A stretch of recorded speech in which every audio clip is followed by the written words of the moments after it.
Good evening once more and welcome. We're going to start with apologies for absence, please.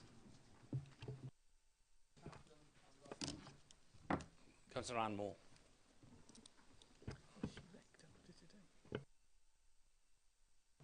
Moving on to agenda item 2, to hear the roll call of members and to receive any declarations of interest under the Council's Code of Conduct. Councillor Julie Aviett. Councillor Vincent Bailey. Councillor Rhiannon Birch. Councillor Jonathan Bird. Councillor Bronwyn Brooks. Councillor Liz Burnett. Councillor George Carroll. Councillor Christine Cave. Councillor Janice Charles. Present and nothing to declare. Councillor Millie Collins. Councillor Jeff Cox. Councillor Robert Crowley. Councillor Pamela Drake. Councillor Vince Driscoll. Councillor Stuart Edwards. Councillor Ben Gray. Councillor Owen Griffiths. Councillor Stephen Griffiths. Councillor Sally Hanks. Councillor Nick Hodges. Councillor Hunter Jarvie. Councillor Gwyn John. Councillor Ian Johnson. Councillor Gordon Kemp. Councillor Peter King. Councillor Matthew Lloyd. Councillor Kevin Marnie. Councillor Catherine McCaffer. Councillor Neil Moore. Councillor Michael Morgan. Councillor Jane Norman. Councillor Rachel Nugent-Finn. Councillor Andrew Parker. Councillor Bob Penrose. Councillor Sandra Perks. Councillor Andrew Robertson. Councillor Leighton Rowlands. Present, nothing to declare. Councillor Ruba Savignanum. Councillor John Thomas. Councillor Neil Thomas. Councillor Stefan William. Councillor Margaret Wilkinson. Councillor Eddie Williams. And Councillor Mark Wilson.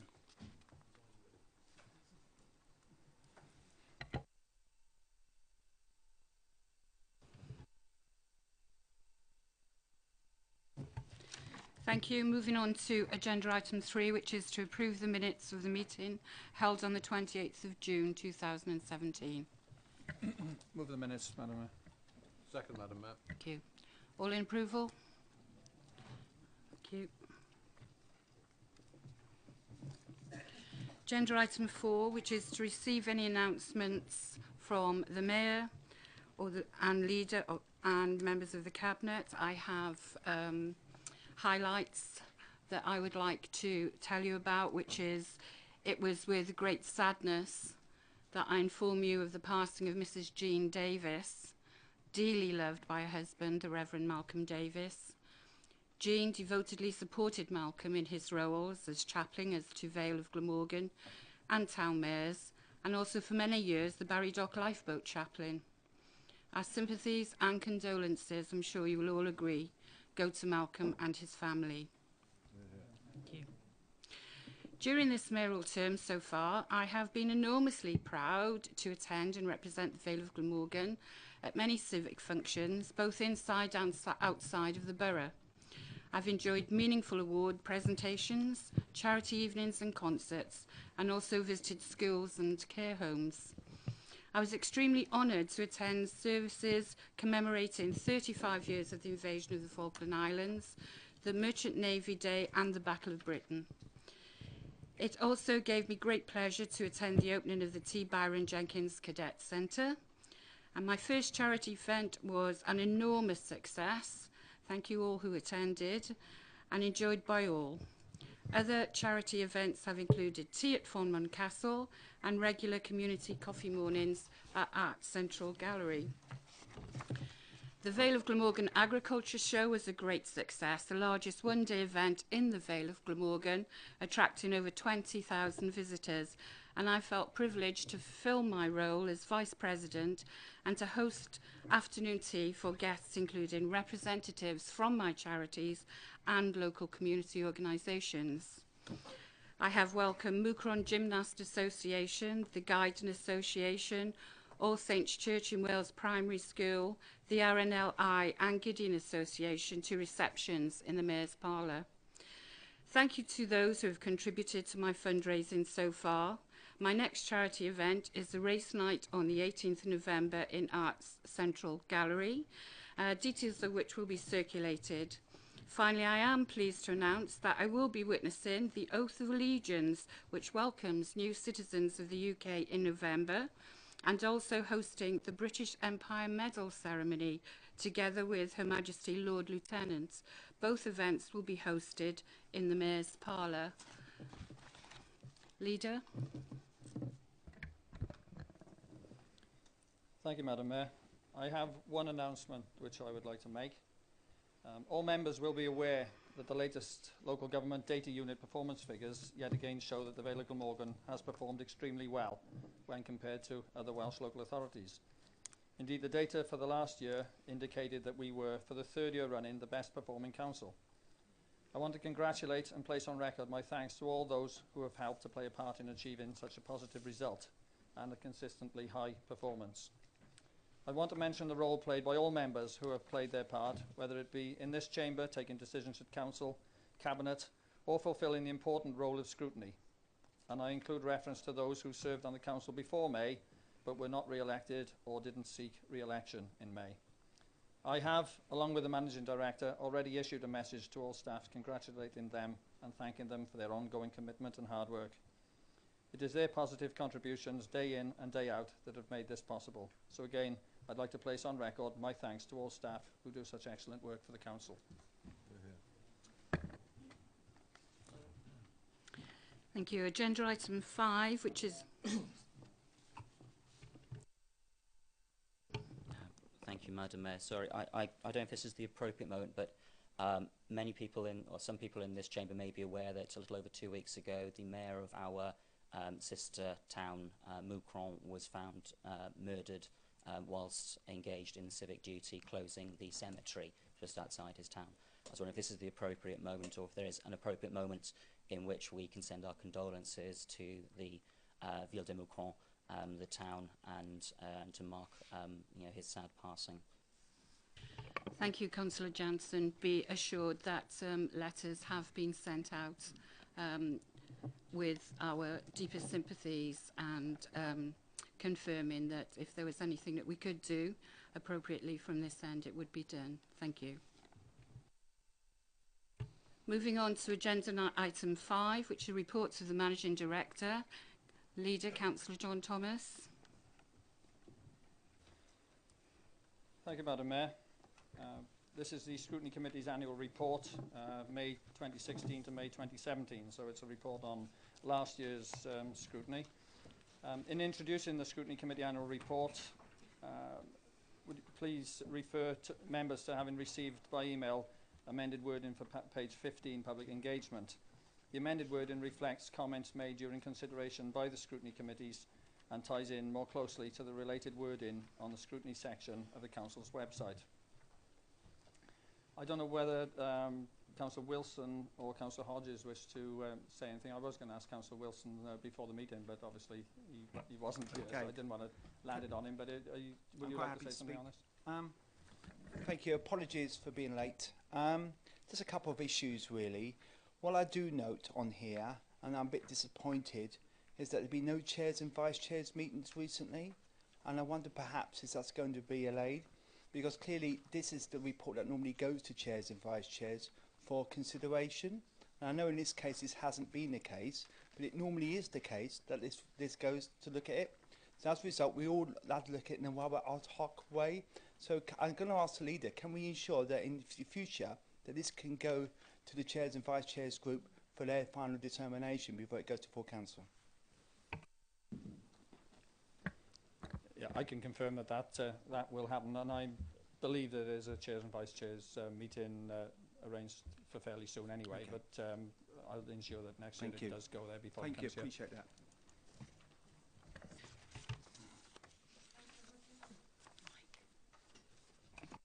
Thank you, Madam Mayor. Just briefly, as the outgoing chair of the Chairs of Scrutiny and the previous and present chair of the Democratic Services Committee, I understand why it perhaps might have been a brief report, certainly briefer than it's been in present years. I don't think that is a sign of the Scrutiny Committees doing less work or being less active.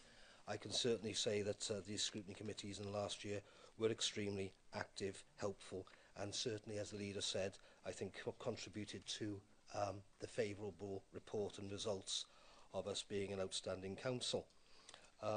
Saying that, I think I have to echo what Mark has just said, that it is disappointing that the current chairs of scrutiny haven't got their act together yet.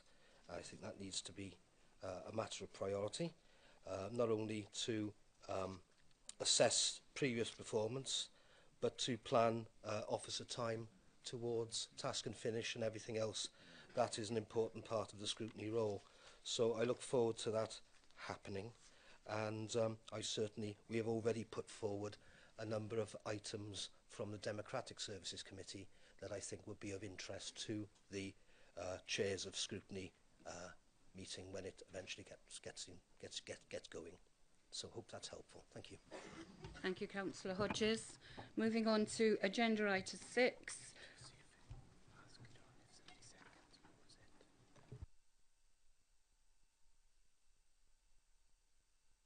Do you have anybody, John, to propose to second the report? The recommendation is that the report is received by council, so I move that the report is received. And I would second that, Madam. All approving? Thank you. Moving on to agenda item 6, which is the use of Managing Director's emergency powers, which is for noting. All in agreement? Move. Thank you. I second that. Thank you. Moving on to agenda item 7, report of the Section 151 officer. Leader, Councillor John Thomas. Thank you, Madam Mayor.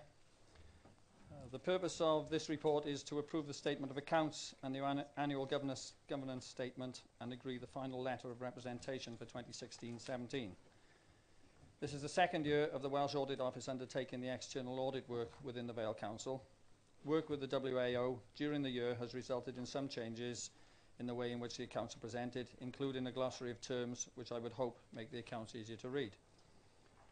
In his proposed audit report to this Council, the Auditor General has stated the following. The accounting statements and related notes give a true and fair view of the financial position of the Vale of Glamorgan Council as at the 31st of March 2017 and of its income and expenditure for the year then ended, and have been properly prepared in accordance with the Code of Practice on Local Authority Accounting in the United Kingdom 2016-17. He has also stated that it is the intention of the appointed auditor to issue an unqualified audit report on the financial statements once the relevant council officers have provided a signed final letter of representation. Under the accounts and audit regulations, the statement of accounts must be approved before the 30th of September and signed and dated by the Mayor as Chairman of the Council. In addition, the annual governance statement needs to be formally approved by Council and signed and dated by the Leader of the Council. On the 20th of September 2017, Audit Committee considered an agenda item entitled Audit of the 2016-17 Financial Statements, reporting to those charged with governance. Audit Committee recommended that the report of the Wales Audit Office be approved and the 2016-17 financial statements, including the final letter of representation and an annual governance statement, be recommended for signature by those authorised. And the recommendations are that the letter of representation to the Welsh Audit Office for 2016-17 be noted and is agreed and signed and dated by the Mayor as Chairman of the Council. 2, that the annual governance statement within the Statement of Accounts for 2016-17 be approved and signed and dated by the Leader of the Council. And 3, that the Statement of Accounts for 2016-17 be approved and signed and dated by the Mayor as Chairman of the Council. And I so move. Councillor Johnson. Thank you very much, Leader, Madam Mayor. I'd first of all like to thank the staff for the hard work that they put into the accounts. It is not a simple process, and the sheer length of the document in front of us shows the amount of work that goes in. It's a very complicated matter that's done, especially given as Audit Committee were informed last week, the number of staff in the audit service are below what we would anticipate in their numbers. In fact, almost around half of the actual staff complement. Members who've been here for some time will know it's customary for me to raise the issue of reserves at this point in the financial year. The reason for this is that we have a very different figure provided for us at the closure of accounts than the one which is provided to us at the time when we're discussing our council tax and budget in the March council meeting when those are being set. That's a difference in the region, once again this year, of around £15 million.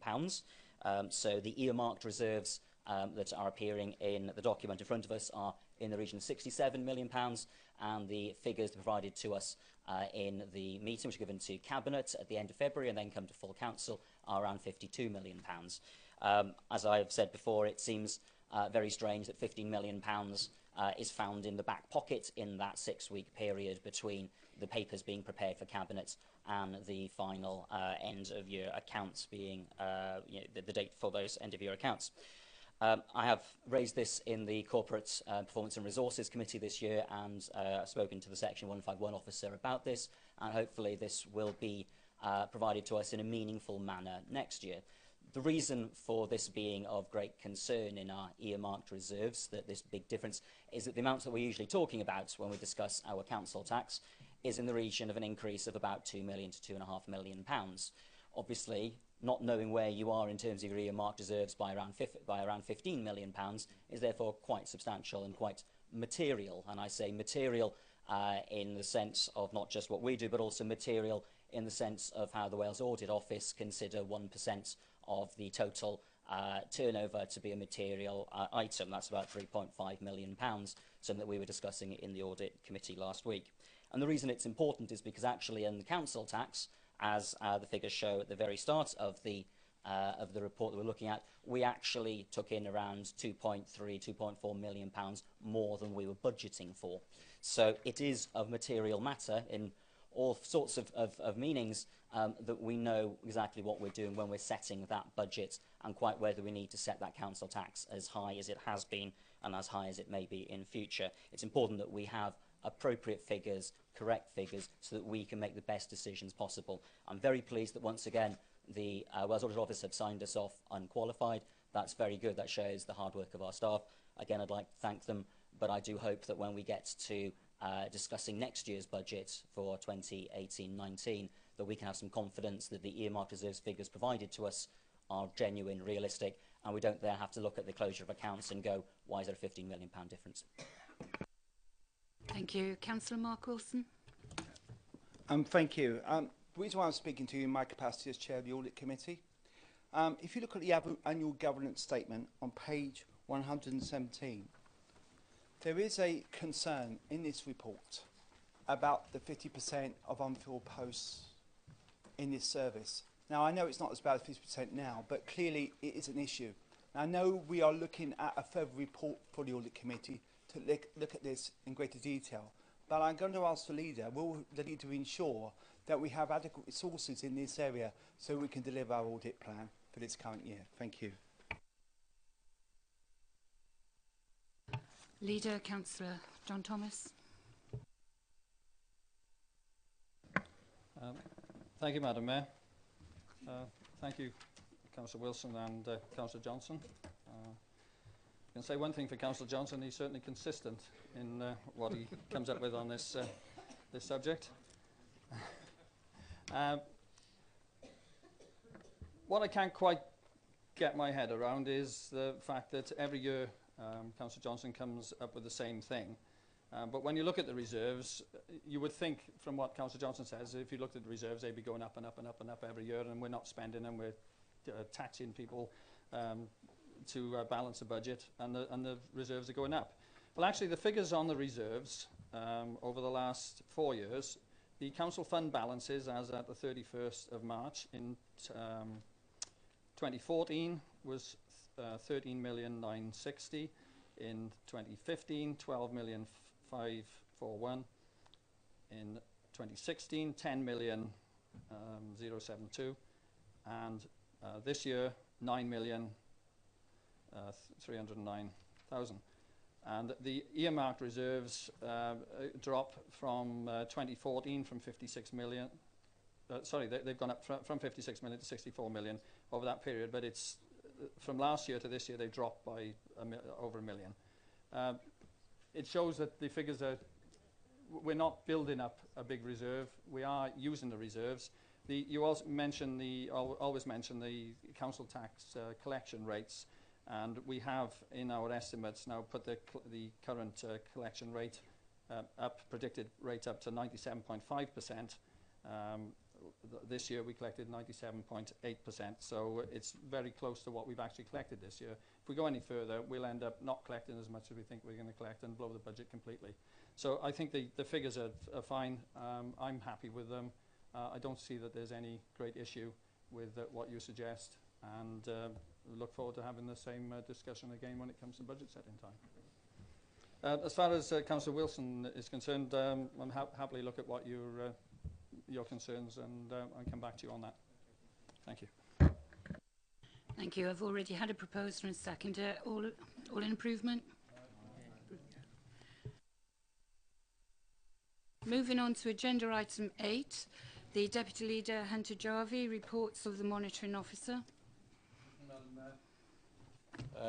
The first of these reports is a review of the Constitution related to the Standards Committee, and it recommends amendments to the terms of office of the Vale's elected members and the Town and Community Council's representative on the Standards Committee as detailed in the Constitution, and this is to bring it in line with the current statutory regulations. Paragraph 2 of the report sets out the provisions as currently contained in the Constitution, which limits terms of office to 4 years for both categories. And it's silent in respect of members of the local authority being permitted to undertake a second consecutive term of office. The current regulation referred to in paragraphs 3 to 6 of the report, they identify a term of office as being no longer than the period until the next ordinary local government elections, and also permits both a local authority member and a town and community council representative to be reappointed for one further consecutive term. So as a result of the changes in legislation and regulations, I would recommend the Constitution be amended in accordance with the motion set down for you in the report. Thank you. Second. All in improvement? Approve. Thank you. Thank you. Agenda item 9, Deputy Leader, Councillor Hunter Jarvie. Thank you.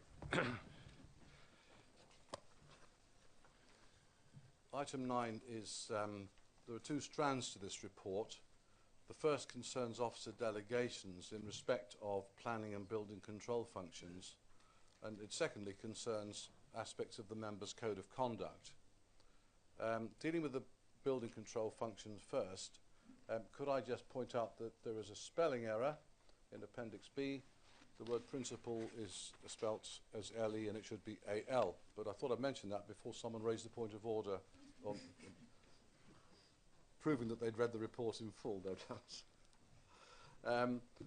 But Council will note that this concerns the update to the officer delegations relating to enforcement of unauthorised alterations to listed buildings and powers to issue temporary stop notices to halt unauthorised works to listed buildings.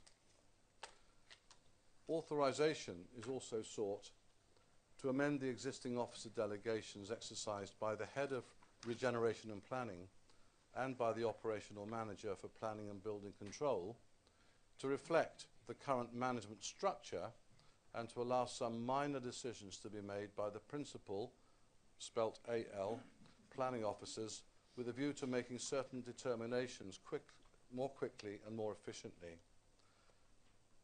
This is largely as a result of the structure of the department. In fact, it's totally really because of the structure of the department being such that senior officers now need to delegate more of these decisions to their immediate assistant grade officers because there are so few of them now and the workload is increasing constantly.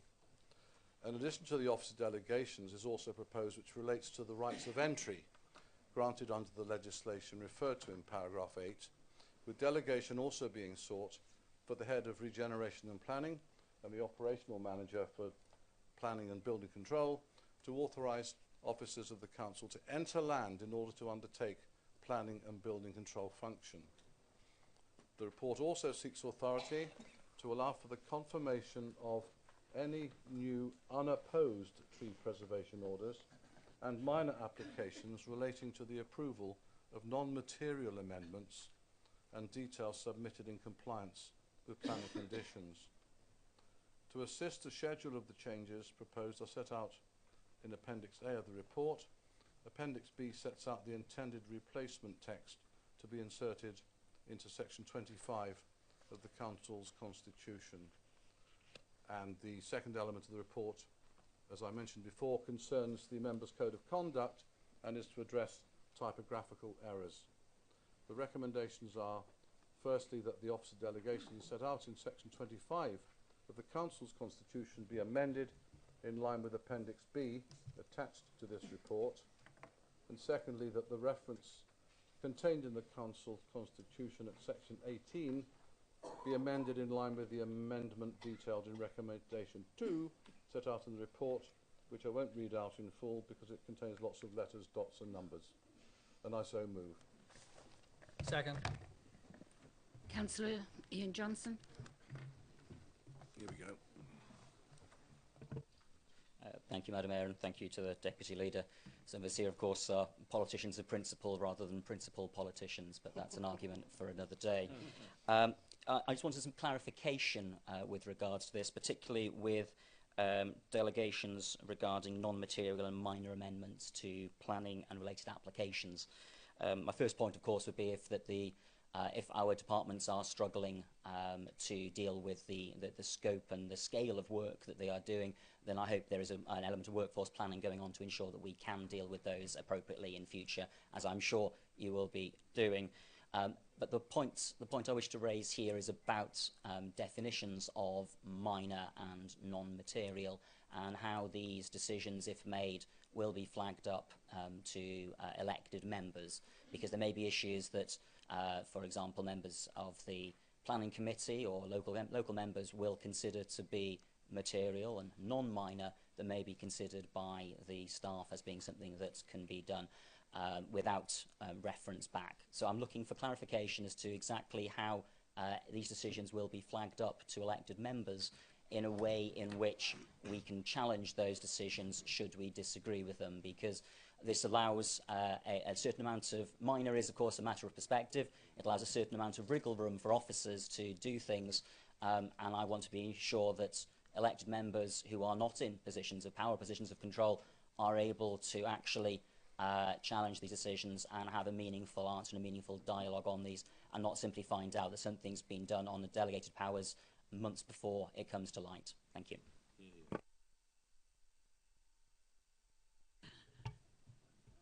Right, we've had a proposer and a seconder. Do you want me to answer that on your behalf? Who's going to answer the point? Thank you, Councillor Johnson. We were concerned when we first read this and have had a full briefing on this and went into it. And Rob has just said to me now, if you like, we can give you a full briefing on it. But I can assure you it is minor amendments, means typographical errors, and you've seen us in committee when we've asked minor changes to be made to conditions, just in the wording to tighten them up a little bit, but it doesn't allow, certainly doesn't allow any change in the thrust of anything. But Rob has said that we will give a member briefing on this. So would you be happy with that? With all respect, I'd like to have a briefing on something before it's passed rather than after it's passed. I don't know if it's possible to defer this to the next meeting, or something else can be put in place in the meantime. I want to be satisfied that there's not a carte blanche provided, and that members will be informed when decisions of this matter are taken that may be affect them. I'm aware that the vast majority, the overwhelming majority, will be very, very small, will be, bits of, the length, the size of a pencil line, or this moving to there.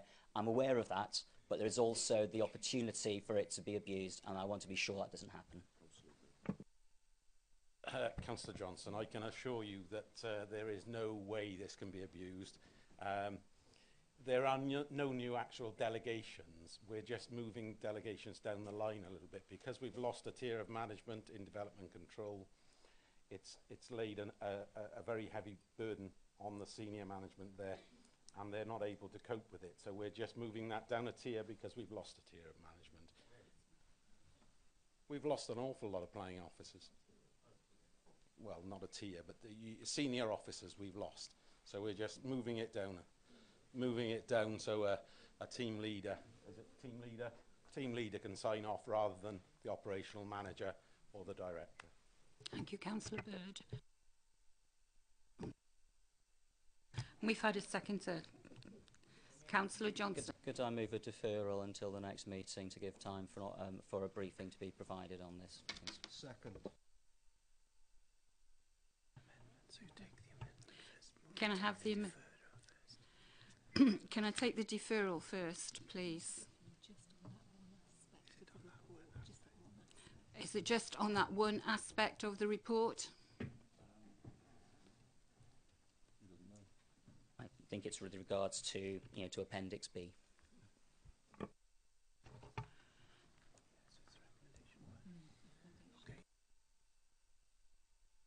Sorry, no, both appendices actually.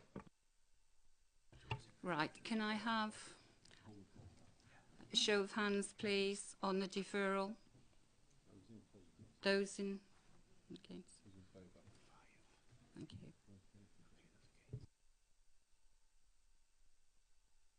All those against? Yeah. Thank you. So the amendment fails. Now, can we take the original motion, please? All those in favour?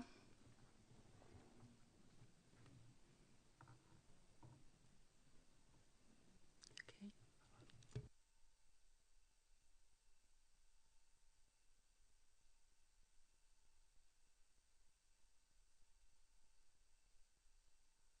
All those against, please? That's carried. Thank you. Moving on to agenda item 10 from Deputy Leader Hunter Jarvie on the report of the returning and monitoring officer. Thank you, Madam Mayor. This is to do with the Roost community meeting that was held in September. It apprises Council of the outcome of that meeting, which was held, and the next steps as a result of the outcome of that meeting in accordance with the statutory requirements. It will be noted from the report that the community meeting resolved in favour of the proposal to establish a community council of the for the Roos ward of the Vale of Glamorgan. And in line with the provisions of the Local Government Act 1972, a community poll will be held on the 26th of October next to consider the establishment of such a council. And in line with the requirements of the Local Government Wales Measure 2011, the monitoring officer is required to consider whether the poll relates to the function of the principal council or a community council for the relevant community, and in the given circumstances it has been determined that the pole will have no effect on existing functions. And I recommend, Madam Mayor, that Council notes the contents of this report. Thank you. Second. Councillor Ian Johnson. Here we go. Thank you, Madam Mayor. Thank you to the Deputy Leader for that. I'm a strong believer in local government, and I believe the town and community councils play an important role in that.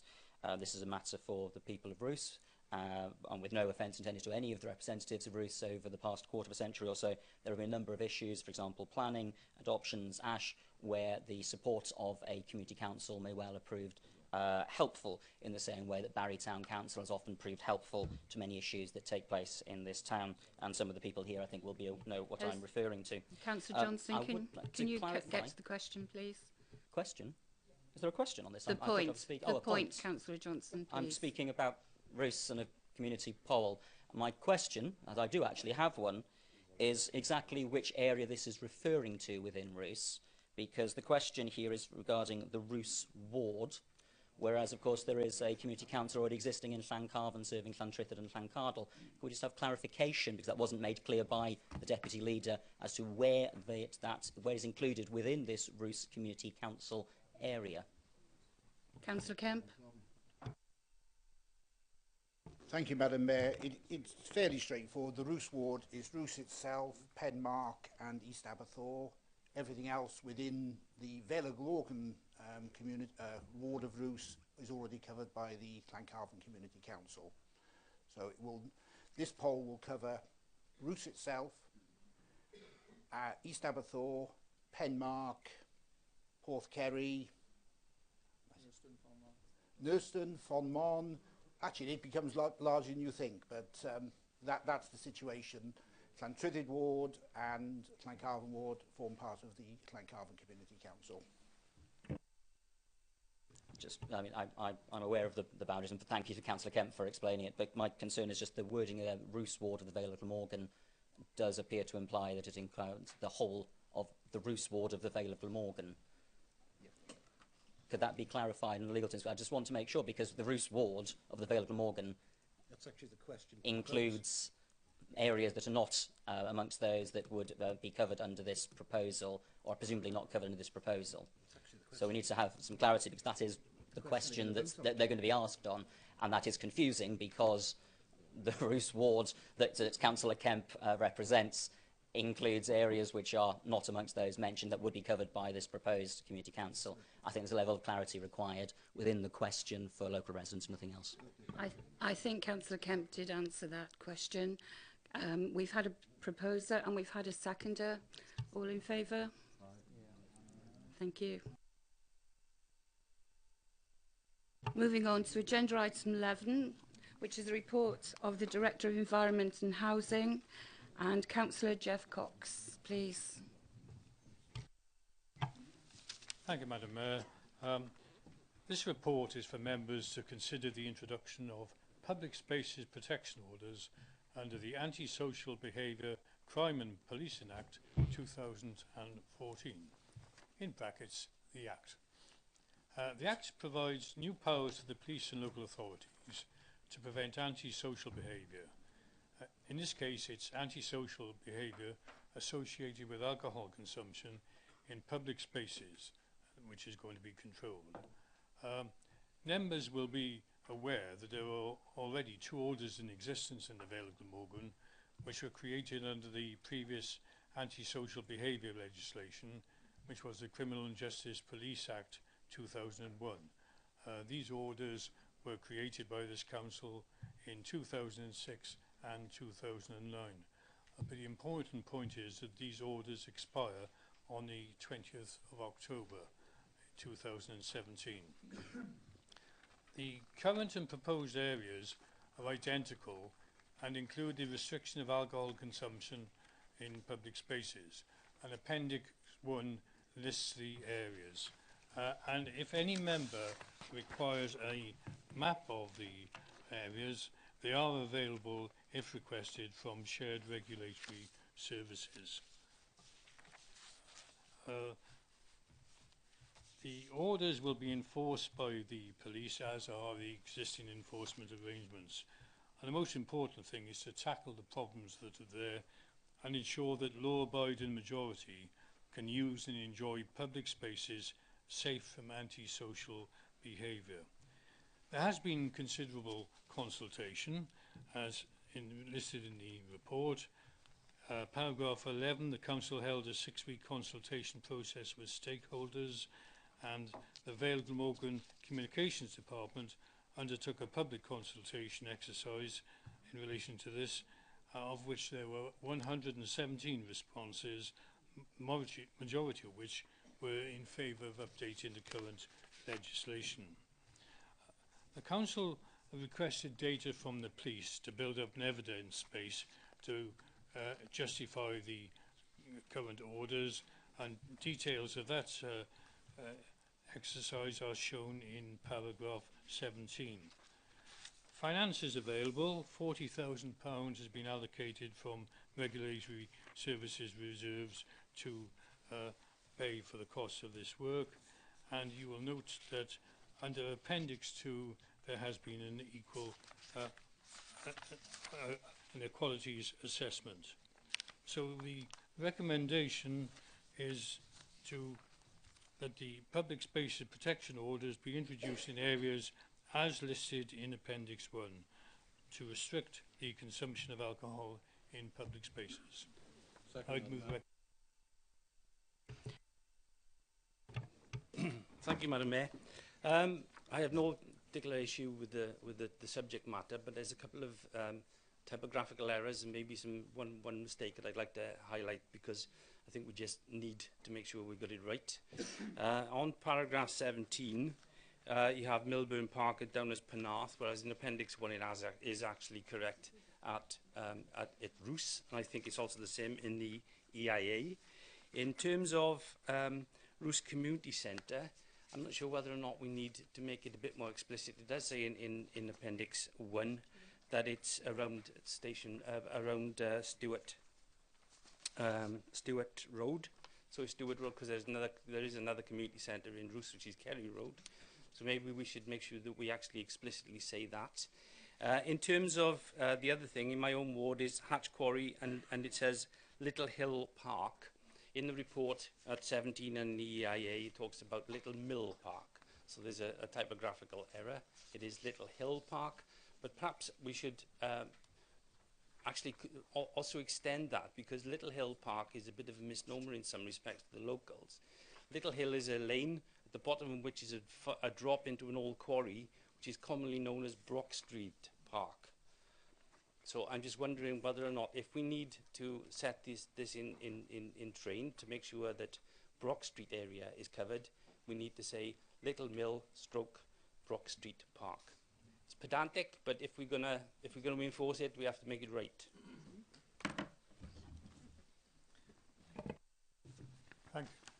Thank you for those comments. Yes. I would take to your knowledge about obviously to your own area, and I'd be happy to ask officers to look at those, and perhaps we could give them delegated authority to make those corrections. So I would move the report as it is and ask officers, ask you to give delegated authority to the officers. Councillor Hodges.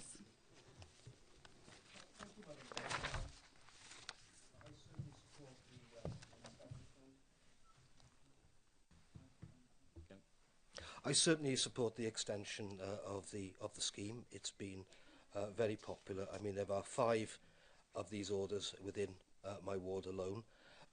One thing is that the report says that obviously in the consultation a number of other requests were made for extending the scheme to other areas. Point 24.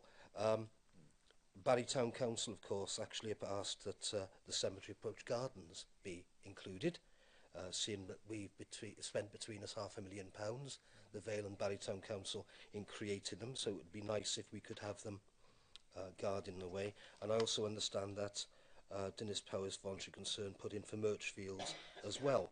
Now, I understand in the report it actually says that on any newer areas, there would need to be sufficient evidence of alcohol-related antisocial behaviour to satisfy the legal test to then extend it to those areas. I do understand that, and it will be considered in report to Cabinet in the near future. However, the success of the scheme in the existing areas, if you look through the numbers there, there are rows and rows of zeros, which is good news. So what I'm saying is they didn't have to provide evidence to be on the list. So areas that we're asking to be on the list, why do they need to provide evidence to be considered to be on? Why does the damage have to happen now before we can be put on the list to be saved from having the damage in the future? Absolutely. And I was just wondering if we could push that through a bit quicker on our new £500,000 beautiful green flag park, and also in Dinas Powys and anywhere else that might have asked for it as well. Thank you.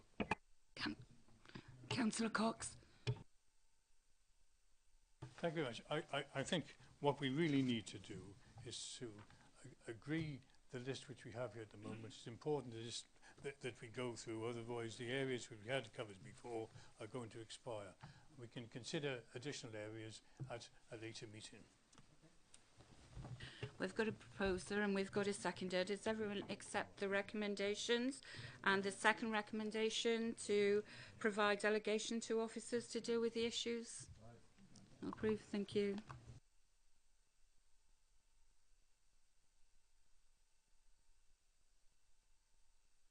Moving on to the next agenda item 12. Leader, Councillor John Thomas. Thank you, Madam Mayor. This is a report on Treasury Management. The report before you is the annual review report on Treasury Management for the financial year 2016-17. The annual report details the borrowing and investment activities for the Council for the year to the end of March 2017, and also details whether the Council has been compliant with the strategy for 2016-17 and whether it has complied with the guidelines detailed within that strategy. In the report, the Section 151 officer has advised that all Treasury management activity undertaken during the year complied with the approved strategy, the SIPFA Code of Practice and the relevant legislative provisions. Cabinet considered the report in July 2017 and referred it to Council for approval. And can I just add that the training has been arranged for members in November on Treasury management, and I think I'll certainly be attending that because it's not the easiest thing to get your head around. In the past, I think that's been for Cabinet members and Audit Committee members, but it will be extended this time to all members, anyone who wishes to go. They did. Oh, sorry, I'll stand corrected on that. But it will be. It is arranged for sometime in November. And I move the report to be approved by Council. All in agreement? Right. Thank you. 12B. 12B. Councillor Thomas. Okay, this is the. Yeah, we are on. This is the Improvement Plan Part 2 Annual Review of Performance 2016-17. And the purpose and content of the report is that the Improvement Plan Part 2 Annual Review of Performance 2016-17 looks back at how we did on delivering the improvement objectives set out in the Improvement Plan Part 1, Improvement Objectives 2016-17, and is intended to comply with this legal requirement as well as providing an assessment of our performance for our citizens. During 2016-17, we identified 5 improvement objectives, and this plan reports in detail our progress to date in achieving these. In the plan, we provide an overall summary of the Council's performance during 2016-17, including a summary of our performance on a range of services as measured by national performance indicators, collected and published annually by the Local Government Data Unit. Also outlined is a brief overview of what our regulators and residents say about us, our budget for 2016-17 and progress on our key strategic collaborations for 2016-17. Despite challenging times for the Council in terms of the services we deliver and the funding available to us, we have concluded that we have successfully achieved the majority of outcomes set out in our improvement objectives for 2016-17. The Council is also the top performing local authority in Wales for the 3rd year running.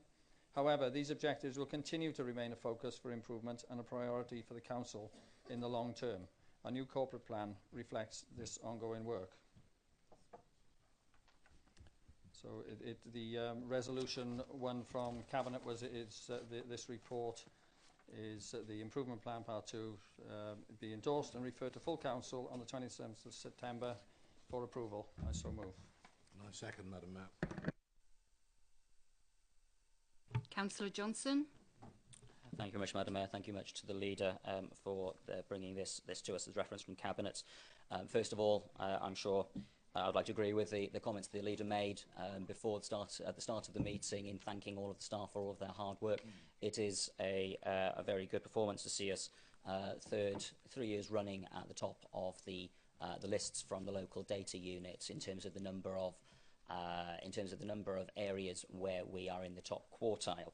There is, of course, a methodological issue with that, and I just want to come to that briefly because we have also plateaued in the sense that of the 28 indicators that are comparable with last year, 10 of those we have declined, 5 of them have remained the same, and in terms of improvements, in terms of that continued improvement that we are, of course, looking for as a council, we are the 3rd lowest, I believe it says in the report. So what's in front of us is a slightly honeyed version of what actually appears. And there are areas within the local data unit report which show that we're not performing as well as we might do. Some of those, I believe, are to do with questions regarding data, in which case those should be bottomed out as soon as possible so they don't reflect poorly upon us in future.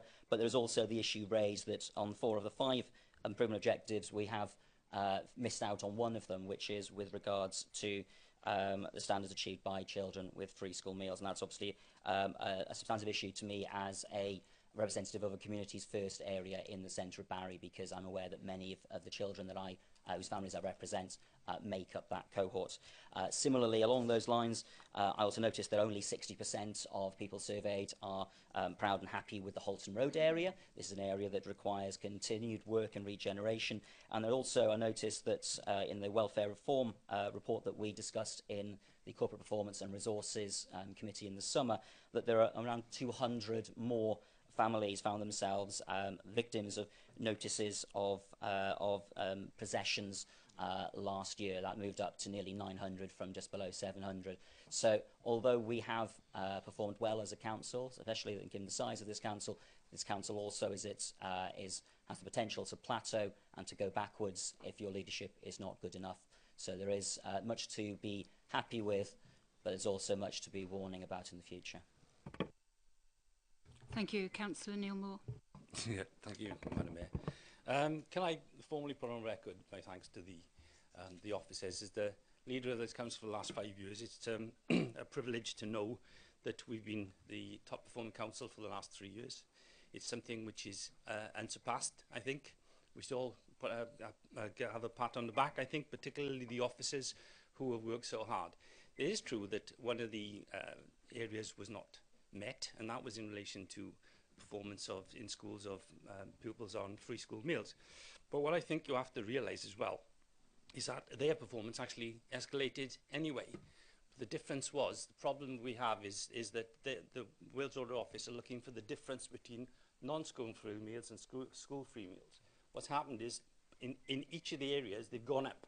It's actually got less, but they haven't met yet. And I think you'll find that that's probably the case in every authority in Wales, if not in Britain. So I think to actually say that we haven't met that particular criteria is yes, it's our aim to do so, but I think what we also have to realise is that it has improved greatly, and the performance of each of those areas of free school meal children, non-free school meal children has escalated and gone higher, and the gap has got lower. But the thing is, I think we should be proud of what we've achieved. Yes, there are things we can do better. We can always do things better. And in relation to the comparisons between other authorities, you have to also realise that other authorities are competing with us, and therefore they're trying harder and harder and harder. So that they are trying to meet our goals. And yes, sometimes they escalate above us in certain areas. But when you took the facts for the whole of the area, you have to accept that we're the best authority in Wales, and I hope we'll continue to do so. Thank you, Councillor Moore. Councillor Gwyn, John. Thank you, Madam Mayor. I'd just like to add to Councillor Moore's comment is the fact that we got to remember that we're not so well financed as some authorities in Wales. So we have done exceptionally well over the 3-year period. Let's not get away from that, because there are many authorities getting far more than what we're getting. So well done to everyone, and particularly the officers. Super. Well done, Robin. All the team and the officers. Tremendous. Thank you. Thank you, Councillor Gwyn-John. We've had a proposer and a seconder. All in, do we approve? Okay, thank you very much. Thank you, Councillor Johnson, for those points that you've made, which obviously designed to keep me and my cabinet on our toes for the next 5 years. Thank Neil for answering most of the questions that you put forward. But all I can say is that we will not be complacent. We're determined that we will do our utmost to make sure that the Vale of Glamorgan stays at the top of the list. As Councillor Moore said, there's 21 other authorities that are trying to get there as well, and it's not always going to be easy, but we will do everything in our power to make sure that we stay at the top. But take on board Gwyn's point about funding, and that's an ongoing issue. It's been an issue for more than the last 5 years, and it'll probably be an issue for more than the next 5 years as well. But hopefully, maybe at some stage in the future, we'll get some joy on that. But as I say, we will not be complacent. We will do our absolute utmost to make sure that we stay at the top and improve in all areas where possible. Even in the areas where we are at the top now, there's still room for improvement. So we will do our best. Thank you, Councillor Thomas. Can I ask for approval for members, please, for the report? Thank you. Agenda item 13 is for noting, and I ask members to do that. Thank you. Moving on to agenda item 14, which is to receive questions. And our first question is from Councillor Johnson. Thank you, Councillor Johnson, for your question. This is a question relating to the recent completion of 3 adapted bungalows in Barry. And the question is how many council houses, 1 and 2 bedroom properties, we plan to build between 2017 and 2022. The current council housing development programme identifies the need to build a total of 97 1 and 2 bedroom properties over a 5-year period to 2022. The programme, however, will be influenced by a number of factors, including the availability of finance, and may be subject to changes as each scheme is finalised by the Housing Development Strategy Board. Councillor Johnson. Oh, sorry.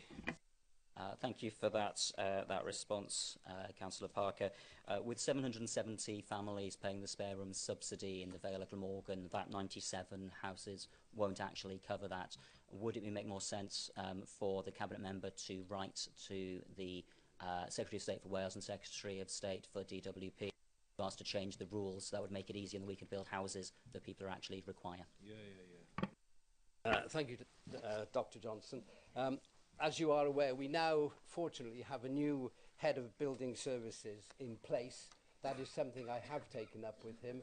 Hopefully there is a considerable amount of money coming from the Assembly, whether we will manage to get it, but I certainly have hope that we will be able to improve on that figure. However, I would say 97 families will be happy, and that's probably far more than have been happy for the last few years. Thank you. Question 2 from Councillor Johnson.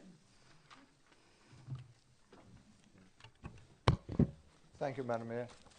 Thank you, Councillor Johnson, for your question. I would respectfully point out that as a secondary school governor, you ought to be aware of the changes made to examination specifications for English and Maths and to the performance measures for 2017. This has resulted in performance against the level 2 threshold being lower in all 22 Welsh local authorities when compared to the 2016 results. Welsh Government has referred to 2017 as a reset year, which sets a baseline for the new qualifications. The specifications are different in varying degrees to the legacy specifications and therefore cannot be considered like for like. The same is true for the performance measures. The introduction of a 40% cap on the total contribution value of the non-GCSE qualifications in the threshold measures, and the removal of the English literature and Welsh literature from the level 2 inclusive measures accounts for some of the difference in performance. When the specifications and measures are not like for like, it makes it impossible to make comparisons. Further changes will be introduced in 2018, which again will make it difficult to demonstrate linear progression. However, it is possible to compare our performance with that of the other local authorities in Wales. The performance data for the foundation phase and key stages 2 and 3 shows that the Vale of Glamorgan is consistently ranked in the top 3 local authorities in Wales on the majority of performance measures, although the key stage 4 benchmarking data is not yet available. I am confident that we will compare favourably. My ambition is for the Vale of Glamorgan to be the top performing education authority in Wales and further afield. I will do all that I can to ensure our schools receive appropriate support and challenge so that they sustain high performance and improve further. Councillor Johnson. Thank you very much for that response, Councillor Penrose. You refer to the specification changes, which are something that I suspect may have worked against many of our free school meals pupils because of the alterations that they've made and the restrictions that you just referred to.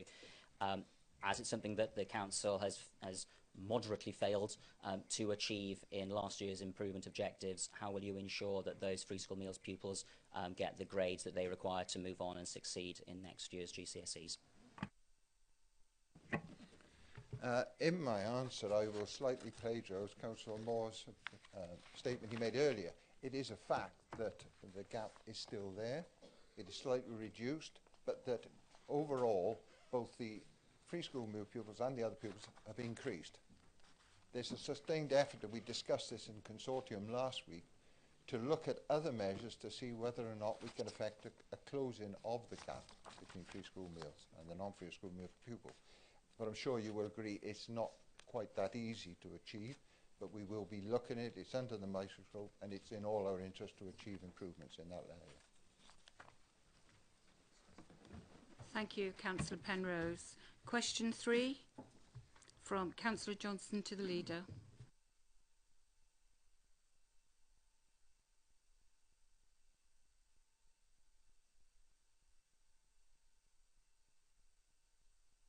Sorry.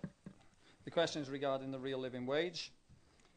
If approved by Cabinet on the 9th of October 2017, the proposals would have a positive impact on approximately 1,060 female employees and approximately 220 male employees. This represents 82.7% and 17.3% of the total number of employees affected. The proposed date for implementation is the 1st of December 2017. Councillor Johnson. I think this that's percentage, 83% of our lowest paid staff being female, I think is a dreadful example of how this council has worked in the past. That is poverty pay. I believe that we should be leading into the future by scrapping these lower rates as much as possible and as fast as possible, while welcoming these improvements. What is the timetable for increasing the lowest pay grade in this council up to the foundation living wage? Thank you, Councillor Johnson. As you'd had the answer to the first part of the question in the scrutiny meeting last week, I was expecting the supplementary. There is no timetable on actually raising the level to the real living wage. What I did say before and after the election was it was an ambition to get there through the life of this administration. Whether that will be possible or not, I don't know. As you're probably aware, because I suspect you've asked the question before, to actually bring every member of staff in this council up to the foundation living wage would cost 600,000. So in increasing the rates of pay to the lowest paid workers, we would also be losing staff because that money's got to come from somewhere. You say we need to get rid of these lower pay grades. Well, we've got rid of, if this goes through, we've got rid of 2 of the lowest pay grades. And the point about the number of female and number of male employees on that, it's the nature of the jobs. They're mostly part-time jobs, school cleaners, midday supervisors, those sort of jobs. And that's just the way it works. Most of those jobs are filled by women. I have spoken since this was proposed to the unions, and they're very supportive of what we're doing, and look forward to being able to take this further in time to come. Thank you. Thank you, Leader. Moving on to question 4 from Councillor Johnson to the Leader. Thank you, Madam Mayor. Thank you, Councillor Johnson. The question is on the biomass submission to Natural Resources Wales. This matter was not reported to Cabinet, as a technical response to NRW on a matter of detail was an issue that had been best progressed by our experienced officers from Shared Regulatory Services. Indeed, the Council has responded on 2 separate occasions to Natural Resources Wales with regard to the application they had received for a new bespoke environmental permit under the Environmental Permitting England and Wales Regulations 2016. The first factual response was provided on the 15th of December 2016 in response to a series of questions asked by NRW. NRW also had access to all relevant information held by the Council as local planning authority, including the report to the Planning Committee and the planning permission that was issued by the Council. In the context of the earlier allowed appeal by the Planning Inspector via the Council's online planning register. A further response was provided by the Shared Regulatory Services earlier in September, following a further consultation exercise following the receipt of further information, including an environmental noise impact assessment carried out for the developers as part of their application to NRW. The conclusions of the Council's assessment of the noise impacts was that it was not suggested that a permit be granted for the operators as planned due to concerns of possible noise implications. The response also addressed the revised air quality assessment dated July 2017, submitted by the developers following a request for more information by NRW in May 2017. No major concerns were expressed, but further detail and reasoning was requested in respect of baselines, receptors and topographical details used in modelling and potential emissions from site-generated traffic and those arising both on and off site. I will forward a copy of the Council's comprehensive response to all members so that they are aware of the comments that have been issued. Councillor Johnson. Thank you very much for that response. In the interest of transparency and the question, which was that will you publish that on the Council website so that people can see it, because a couple of words here, a couple of words there is not enough to persuade everybody that we have done the right thing. It's very important that this is entirely transparent. It's a matter of high public interest, and we need to know what this Council is saying and doing on our behalf, representing us.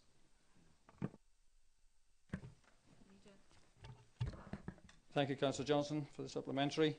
I don't see any need to publish it on the Council's website, because I have said that we will send it out to all members. But I got no reason not to, so I'm quite happy to agree to put it on the website if that's what you require.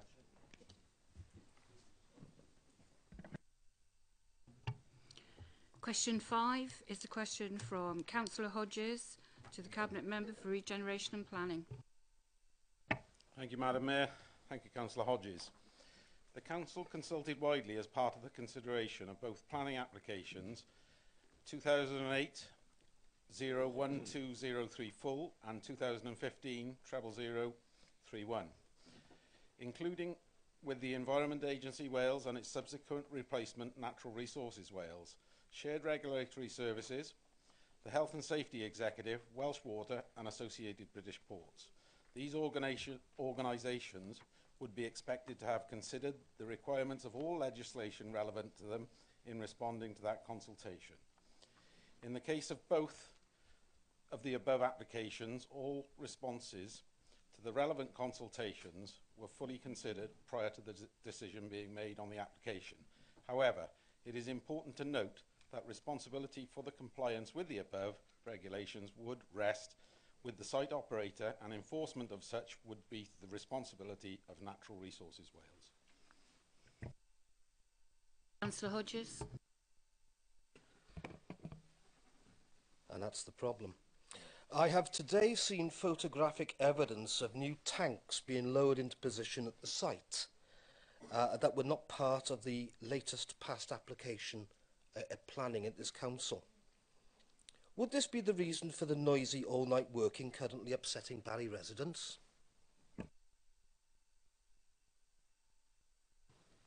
Councillor Hodges, I can tell you that I don't know. Yeah, well, perhaps I should, but I can assure you that we will look into it. And as you know, quite often planning stuff is done prior to application, and applications come in retrospectively. But I will assure you and the rest of the council that we will be on this and look into it urgently. Question 6, which is a question from Councillor Wilson to the Cabinet Member for Learning and Culture. Thank you, Madam Mayor, and thank you, Councillor Wilson, for your question. Can I start by assuring all members that I am disappointed at the situation that has developed at the Pier Pavilion. I'm very eager to ensure that the pavilion operates on a sustainable footing so that it can be enjoyed by the residents and visitors well into the future. I can advise that I've had a number of discussions with officers in respect of ongoing issues relating to the running of the Penarth Pier Pavilion. On the 22nd of August, I attended the pavilion with the leader, managing director and head of finance to meet representative of Penarth Arts and Crafts Limited. We had a useful discussion around the issues facing PACL and their plans for the future. As a consequence of that meeting, we have provided PACL with an officer assistance in drawing up business and project plans for the short to medium term. And I know that as a result of that offer, officers have already met with representatives of PACL to make progress and to assist them in formulating their plans. I can also advise that a further meeting is planned for next week.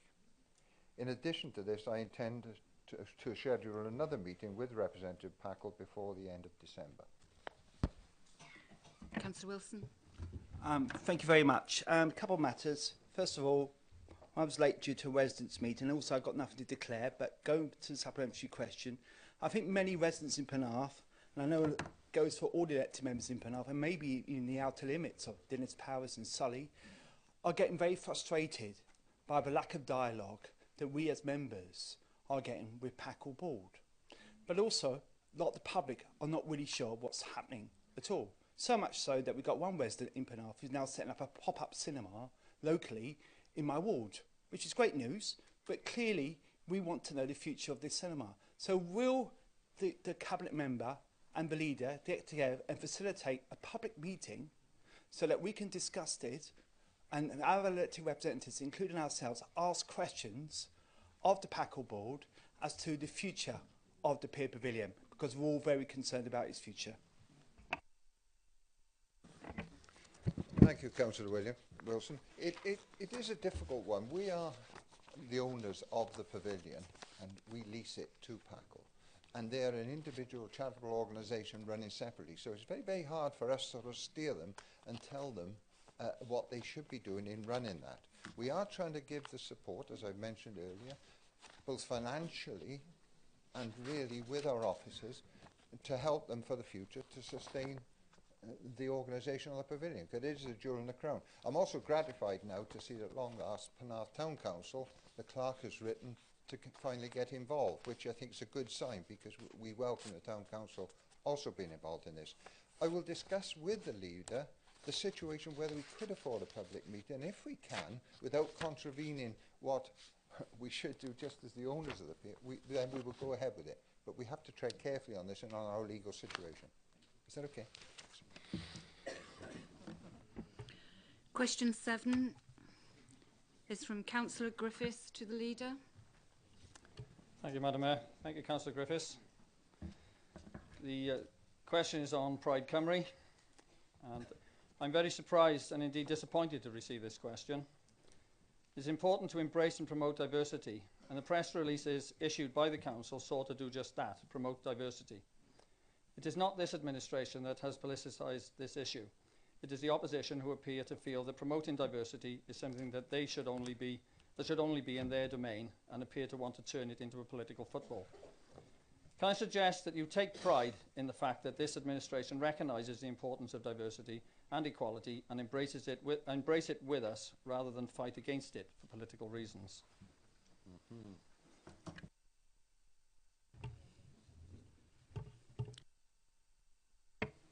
I thank the leader for his response. In the press release, it states quite clearly, I would like to represent data to show that bring to the leader's attention, apologies, I'm nervous, bring to the leader's attention that the data would suggest that there are equal numbers of LGB MPs within my party and your party, and in fact there are no LGB AMs or MPs within the Tory party within Wales. The press release went on to say itself that your party was the prides itself on equality. Beg your pardon? Order, please. The press release itself prides itself on your party being the party for equality. Is it not the fact that the Tory MP for this area voted against marriage equality for LGBT people? And isn't it a fact that it is also the Tory party that introduced the universal credit which is detrimental to a lot of people within my ward?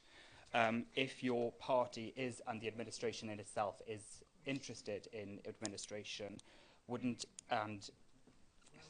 interested in promoting equality and diversity, wouldn't it be incumbent on the administration to have released in that press release also then making reference to Councillor Margaret Alexander, who was in fact elected in 1995, the first female leader and the first female mayor in the Vale of Glamorgan? The question I'd like to bring to myself, if you're not inclined to apologise for the misrepresentation and the false information in that press release, will the leader in fact release figures to substantiate the claims within the press release?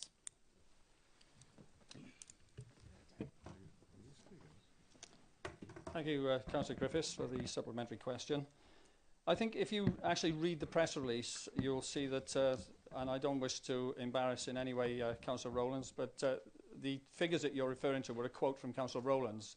If Councillor Rowlands didn't get those figures right, I'm sorry, that wasn't, you know, a council statement. That was a quote from Councillor Rowlands. I don't think there's anything to retract. I don't think there's anything to apologise for. And you mentioned Councillor Margaret Alexander. I don't think it would have been my place to have actually brought that in. Councillor Margaret Alexander unfortunately died quite a few years ago, and what you state is correct. I totally agree, but I don't think it would have been our place to bring that into this press release at this time. So, thank you. Question 8 is from Councillor Stephen William to the Cabinet Member for Regeneration and Planning. Thank you, Madam Mayor. Thank you, Councillor William. The remains of St Barrack's Chapel are a monument scheduled under Section 1 of the Ancient Monuments and Archaeological Areas Act 1979. As such, it is a legal requirement to obtain the written consent of Welsh ministers before carrying out most types of work on a scheduled monument, including repairs. The permission scheduled monument consent, this is a bit of a tongue twister, can be obtained from Cadw. A sign was erected on the monument without the council's knowledge and without the benefit of the consent. As such, a criminal offence may have been committed. Given the national significance of the monument, the removal of the sign is also likely to require the same consent to ensure the preservation of the archaeological resource. To date, Cadw has not advised us if it will pursue a prosecution in relation to this, but has stressed that the inappropriate location of the signage. Council intends to erect its own interpretation signage and is designed such, but has been waiting for the resolution of the situation in respect of the unauthorised sign before progressing. The Council's Conservation Officer, together with Cadw's Regional Inspector of Monuments, both support the principle of the interpretation and have identified a more appropriate potential location for a sign outside the scheduled area, but immediately adjacent to it. Rather than wait for the matter of the unauthorised sign to be resolved, officers are now pressing ahead with the new sign. Councillor Stephen. Yes, thank you, Councillor Bird. You can consider my flabber well and truly garsted. I thank you for the update. It's basically what we knew the last time I asked this question.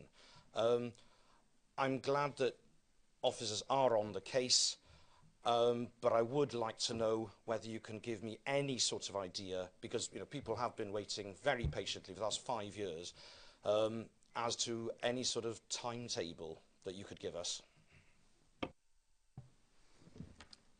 Thank you, Councillor William.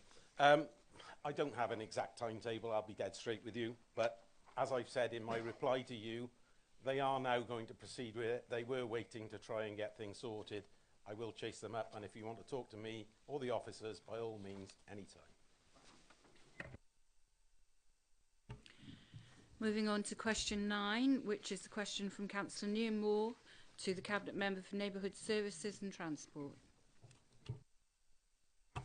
Thank you, Madam Mayor. Councillor Moore.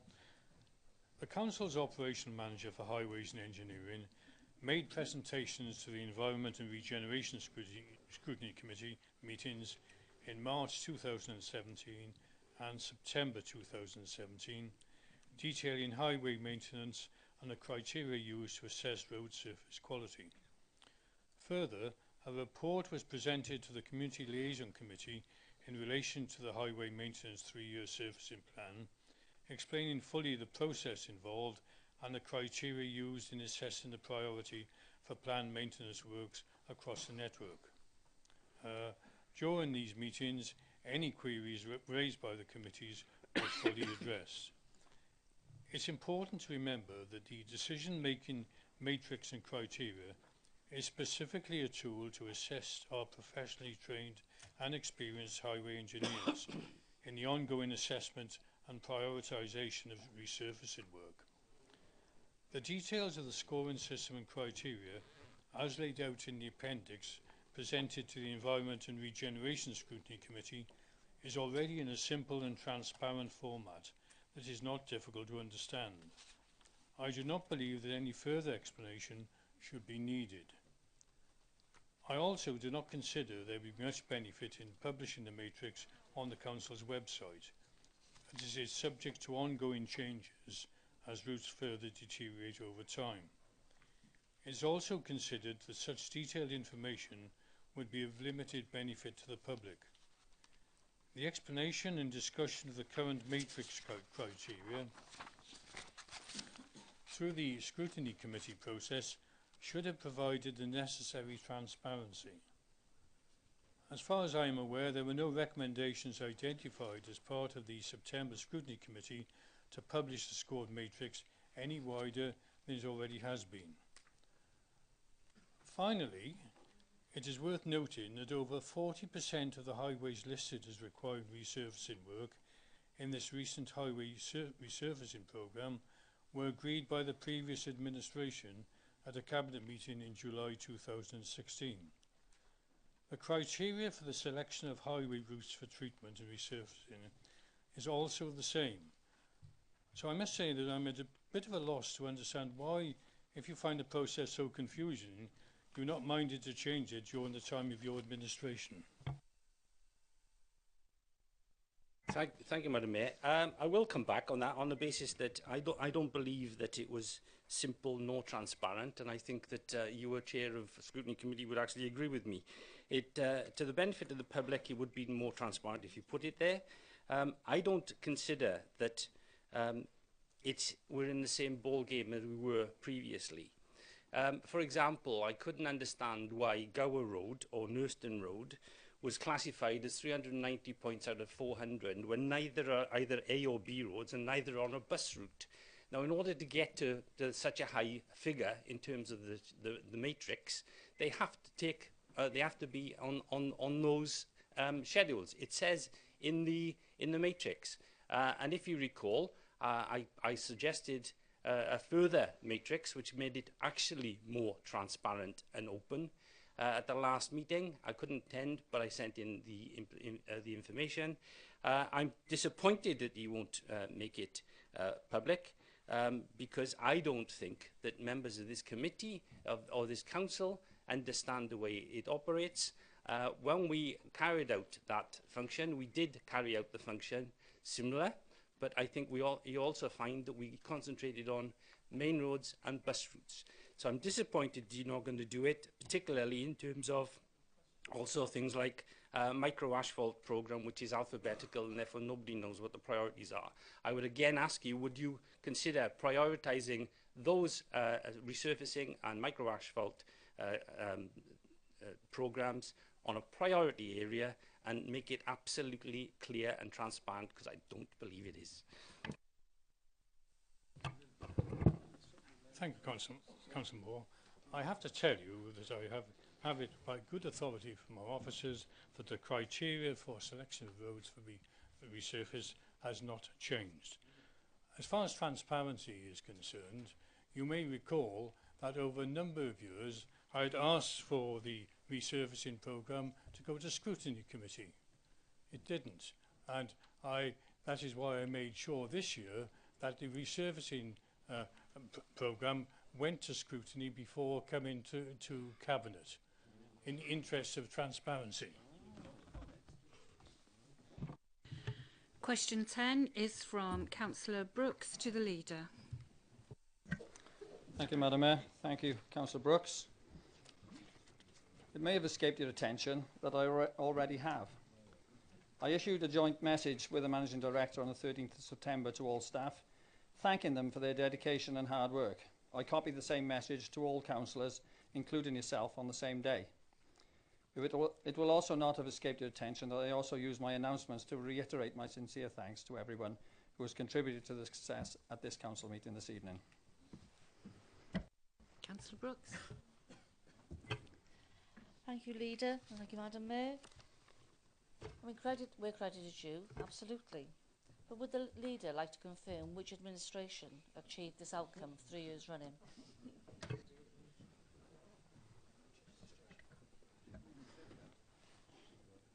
Surprise, surprise. I think it's fair to say that I haven't politicised this issue. I never tried to take credit for that, other than the fact as being a member of this council, I think all members of the council had a part in what we've achieved.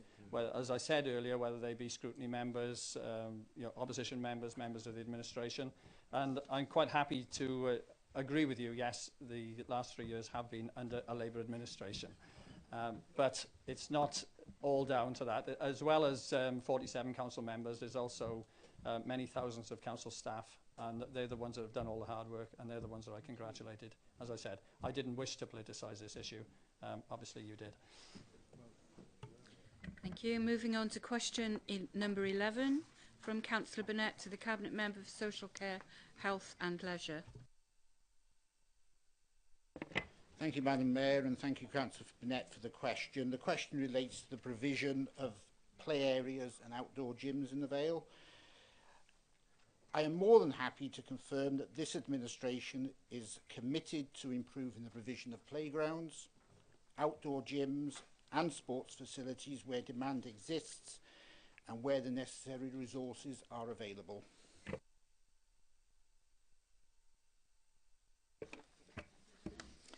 Thank you. Supplementary, if I could. I recognise it will be difficult to beat or even meet the achievements of the last administration when over 40 parks and play areas were installed or renovated in just 5 years. But will you tonight take on the challenge of meeting our election pledge of a new quality play area in every ward in the Vale of Glamorgan and a new outdoor gym to match Gladstone Park in every town? Councillor Kemp. I appreciate the...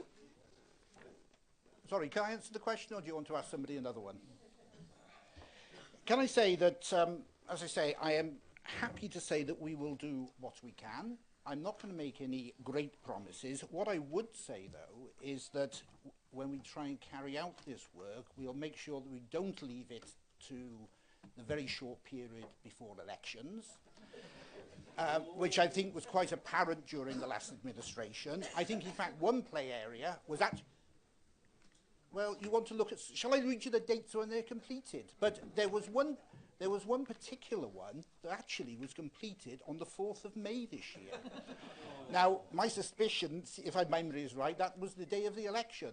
I'm not sure it did you much good in the end, But we will do what we can within resources. We will use Section 106 money where available, and of course Section 106 was used during some of the work during the last administration. We will look at what we can do. We will do what we can. I'm not going to make any promises that I cannot keep, but we will do what we can, and as I say, I'm hopeful that we can leave it and do it as early as possible, and not to the run-up to the local elections in 5 years to come.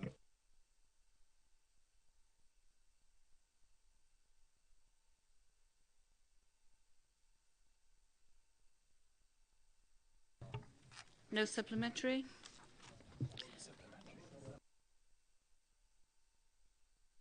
I got excited. Moving on to agenda item 15, which is questions from the public. And is Mr. David Weston here? Mr. Weston, would you like to read your question out, or do you want to take it as read? Yes, certainly.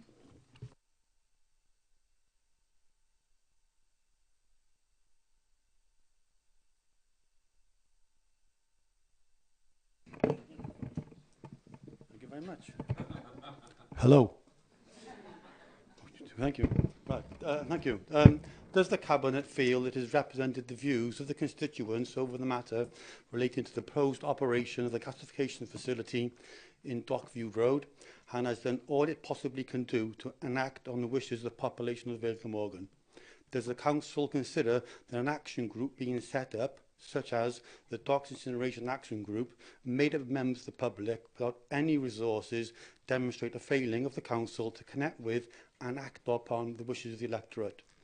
Do you think the Council could have done more to either settle what appears to be the feeling in Barry and the wider areas of the gasification facilities, or take more action to support it?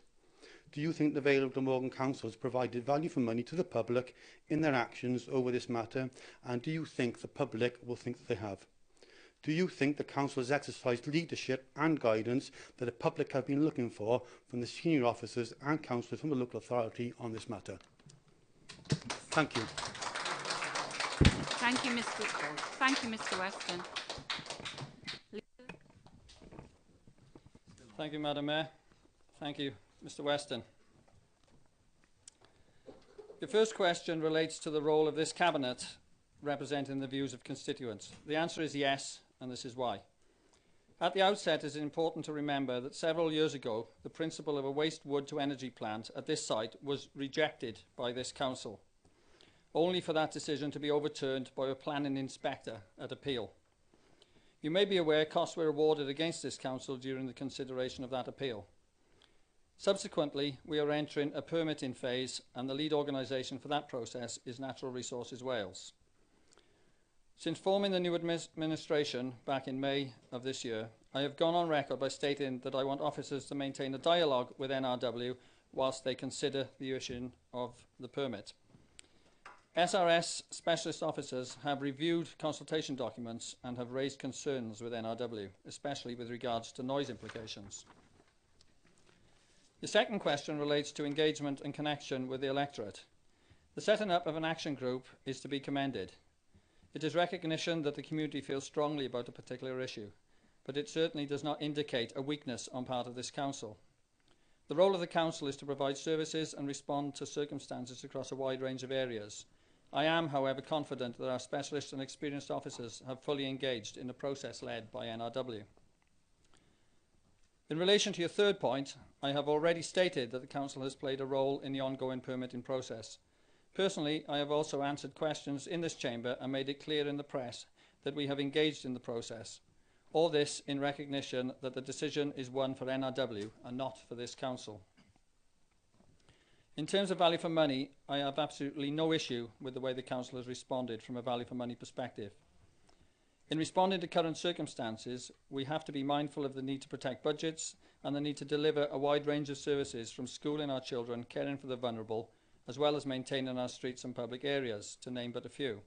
I have already said that we have access to experienced officers who have been engaging in the consultation process. Finally, I cannot answer for the role played by the previous administration. That is a matter for those who were part of that administration. In terms of my position, I have already indicated that we have been actively involved in the process, although led by NRW, and ultimately a decision for NRW. We did have the opportunity to make our professional views clear to influence the outcome of the process. I have gone on record that what matters is the health and well-being of our residents and communities. I again offer reassurance that our technical officers have highlighted concerns where, in their professional opinion, concerns exist. Thank you. Moving on to agenda item 16. I have no urgent items. There are no part 2 items. And so please have a safe journey home, and thank you all very much for attending.